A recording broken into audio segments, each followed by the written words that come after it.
Hello everyone, this is Greg, your Cheese League Commissioner, and I'm here to give you the scoop on the Asiago Aeroplanes, one of our teams here in the Winter League Challenge. Of course, that's our elimination bracket that we're going to have running probably mid-December through the holiday season, so should be lots of fun. And I'm going to give you a breakdown of the Asiago Aeroplanes, one of the teams in the Winter League Challenge, give you their lineup, talk about their roster a little bit, and also show you some of their visuals and everything. Of course, right off the bat, Asiago is the sponsoring cheese of these aeroplanes, who their home park is Big Sky Ballpark, so that's pretty cool. Every team, of course, in the Winter League Challenge is sponsored by a different type of cheese, and we thank Big Cheese for that. Let's take a look here quick at their logo and their unis. Of course, this is their primary logo, Asiago, featured prominently there above the jet plane. I always like to do something fun for their away jerseys, so this is the different take on the away jersey here. The A, of course, for Asiago, or for aeroplanes, or for both. And like the baby blue on the navy blue pinstripe, I think that looks pretty sharp. And then, of course, is their home jersey. I like the different color brim there. That looks kind of sharp. The nice blue on white, and got a little bit of red in there too, red, white, and blue style. So that is a look at their logo, their uniform. Of course, I said Big Sky Ballpark is their home park. Let's take a look at the Asiago Aeroplanes default lineup. Of course, we are looking at a default lineup with the DH on. In the Winter League Challenge, we will have a DH, and I've played some games already with some of these teams, just messing around, and I can tell you that there's some heavy hitters on these ball clubs. So be sure to look out for the long ball. All right, default lineup. Let's take a look right off the bat. We got Trey Mattingly. He's your A-rated starting shortstop. Pretty big on power and contact, probably above average on power and contact. Not so much so on speed, maybe a little above average on speed, I suppose. He does have Stealer activated, as well as likes those inside pitches. Very, very good fielder, and probably mid-range arm there. Ash McIntyre is actually starting, on any other ball club, would be a starting shortstop as well. However, on the Aeroplanes, he is your first baseman. So he's actually infield, outfield are his secondary positions, you can see there. Very, very big on power, very big on contact, not so much on speed. So not a guy you traditionally see in terms of like, not big on the speed factor, not a guy you see in the top third of the lineup, but those power and contact numbers definitely push him up there. So don't want to lose out on his bat in the order, so he plays your everyday first base for the Aeroplanes. A little lower on fielding, and that's just because first base is not his primary position, but pretty solid fielder nonetheless there. Then you have Sherry Droop. This is your DH here for the Aeroplanes. Regular third baseman, but pretty above average, a little above average in terms of power and speed, mid-range on contact, not so much in fielding, so that's why you're going to see Droop there at the DH spot. But again, more contact, folks, right up front. Pretty good arm though, despite being your DH. All right, Miguel Russell. Russell is your cleanup hitter, and for good reason. Russell is your power hitter. Look at his power number. It's 92, I believe. We'll take a look at the roster, do a little deeper dive there real quick. But I think it's 92 is his power rating. So very traditional cleanup hitter here for the Aeroplanes. You know, not so much on speed, not so much on contact, not as big on fielding, but has a really, really good arm. So he might bobble the ball there at third base, but he'll surely throw you out. Big on power. Power versus righties and contact versus righties too activated, so that is exceptional. Kobe Frown, that would be your center fielder. Not his everyday position. His primary position, of course, is right field, but he's another A-rated player, A- rated player. So big on power, really, really big on speed. Good stealer here. so in your middle of your lineup. So that's something good to have. Not so big on fielding, but again, I think that's because center field is not his primary, but he's got a pretty good arm for an outfielder. Bam Fry, your B-rated left fielder. This is actually his traditional position, so a lot of position swapping here on the Asiago Aeroplanes. And Fry's, for all intents and purposes, a pretty mid-range player, B-rated player, so a little above average on contact, or I mean on power, sorry. Pretty average on contact speed, fielding, and his arm.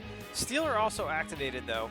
Speed is around 60 plus, so you know, if he gets a good jump, might make it. 60 might not be enough with some of the catchers in this league, which we'll get to Butters Patrick in a few moments. Jared Bugby, your right fielder, pretty good on power, not so much on contact. Pretty mid-range on speed, but very, very good fielding. So a solid fielding guy out there in right field. And especially playing at Big Sky Ballpark, you know, you got the short porch in left field. You want somebody a little bit better arm in right field for you, and that's why Jared Bugby is there. Contact versus lefties and inside pitch also among his active stats. Now, Butters Patrick is your starting catcher. He's a B-plus rated player.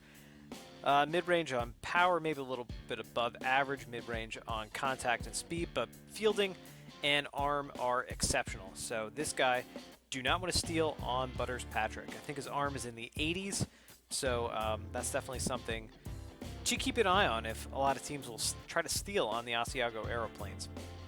Doubt it, but we'll see what happens.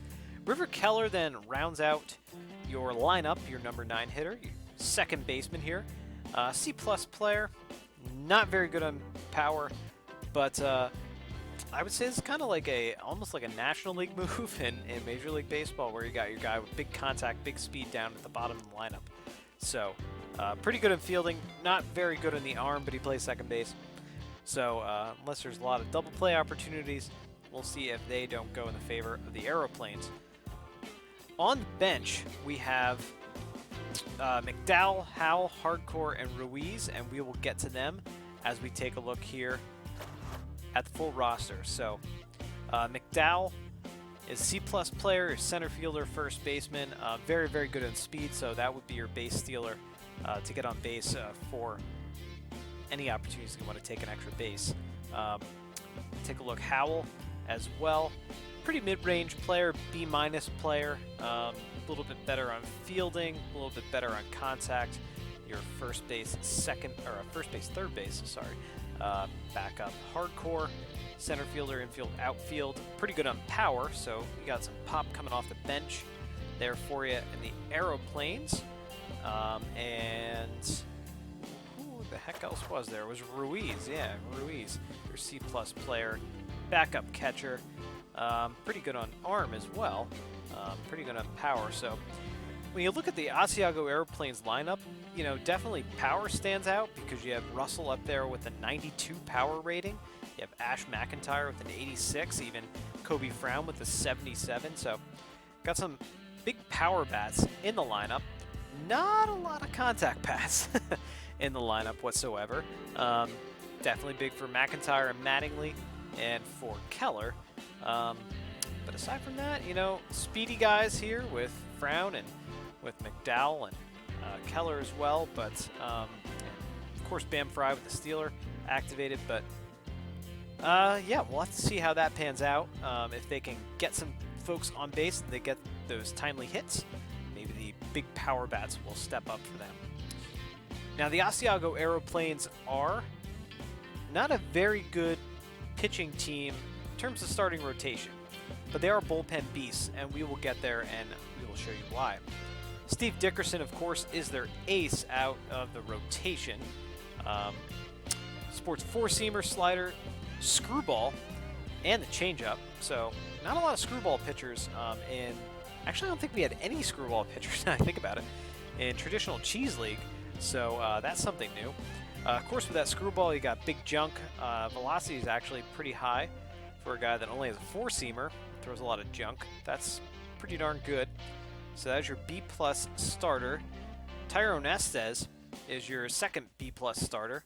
4-seamer, 2-seamer, curveball, slider, change. So not as big on the junk meter, pretty good on accuracy and velocity though. So that is something really, really important for a guy that throws quite a lot of junk, but also throws quite a bit of fastballs. Talia Mitchell, your C+, just a regular, just a regular C rated starter, third starter in the rotation, 4-seamer, cut fastball, and changeup. That's honestly almost like a closer type of pitch selection there. Arsenal. Not very accurate, not good on junk, and above average, I guess, on velocity. So really relying on the movement, hopefully on the movement of that cut fastball, the 4-seamer, that changeup to get those strikeouts. K-Man, though, activated here for Talia Mitchell. Now, this would be why you are bullpen beasts here, because you got Shark Hollister, your A+ rated, or A rated, I'm sorry, starter reliever, so kind of a long man role. Call him a reliever. You also have Julius Duarte as your A-rated closer. 2 A-rated arms that you have. Well, you know, Hollister is available as a starter, but also in the bullpen if needed. So some A-rated people in the bullpen there. You see Hollister, absolutely fantastic. Oh my gosh, you should be you should be a base stealer too. 91 on the speed. But Hollister, you know, absolutely filthy here. 81 on velocity, 65 in junk, 88 on accuracy, 4-seamer, curveball, slider, and change for Hollister. So that's pretty darn good. Let's take a look at the other A-rated person out of the bullpen here, Duarte. Your closer, see, like 4-seamer, 2-seamer, slider. That is so similar to Mitchell there, and it's kind of like a. It's just interesting that Mitchell is a starter. Oh Jesus, keep hitting the wrong thing. Duarte, 90 on the velocity meter, 99 on junk, just absolutely filthy. 43 in accuracy, but has that lefty specialist activated, so that's pretty good. That is pretty darn good. Take a look at the rest of the bullpen here for these bullpen beasts, Asiago Aeroplanes. You got Turnip, Harden at Midtown, B+, B, and B respectively. Relatively similar arsenals here. You know, Turnip with the cutter, and you have Midtown here with the 2-seamer. No lefties with the exception of Duarte out of the bullpen, so that's pretty darn interesting. I would say Harden and Midtown are pretty similar in terms of what they have to offer. Definitely turn up a little bit higher on velocity and junk. Velocity and accuracy. The junk meters are pretty good here. Even though Midtown doesn't throw too much junk, but you can definitely see why the Aeroplanes would be a bullpen beast type of team with A, B+, B, and B in their bullpen arsenal here. So that's pretty darn good. That is pretty darn good for these Asiago Aeroplanes. Take a look here at the cards to give you guys kind of a visual look at what your team looks like. Of course, got your team here in order. Mattingly looks pretty old. I think Mattingly is like only like 20s. Yeah, he's like 25, something like that. That's pretty funny. But that is how the Asiago Aeroplanes look. That's how they are shaping up. Again, key things to look out for these Aeroplanes is your bullpen. Bullpen beast, exceptional bullpen. Very, very great closer in Duarte, your A-rated closer. So if your starters, B+, C, A starters, and Dickerson, Estes, Mitchell, and Hollister, respectively, can get you there. The bullpen's probably going to, lock it in. In terms of their lineup, you want to look out for if they can get on base, if some guys can steal. We got some good base stealers in Bam Fry and also Trey Mattingly. If those guys can steal or get on base, steal, make something happen, and then count on that long ball, especially from the likes of Kobe Frown, McIntyre. We've got some big heavy hitters here on this team. So those are the things to look out for the Asiago Aeroplanes. So let's go back to the visuals section, and you can take a look at their lineup. So will you be an Aeroplanes fan? Will you fly with the Aeroplanes? That is up to you. Thanks so much for watching this video, and we will continue with all 8 teams. I'll go through all 8 of those teams and give you a preview before Winter League Challenge starts. So that's it for me today, folks. Thank you so much for watching. Of course, feel free to watch some more of these videos on our YouTube channel here. The whole entire slate of Cheese League Baseball's inaugural season is available to watch. Go check it out. Why not? Even if you just want to watch the playoffs, why not? It's lots of fun. Be sure to follow us on Twitter at geek_cheese. Follow us on Twitch too at twitch.tv/geekcheese. And we will see you soon for another look at one of our Winter League Challenge teams. Thanks so much. See ya. Bye.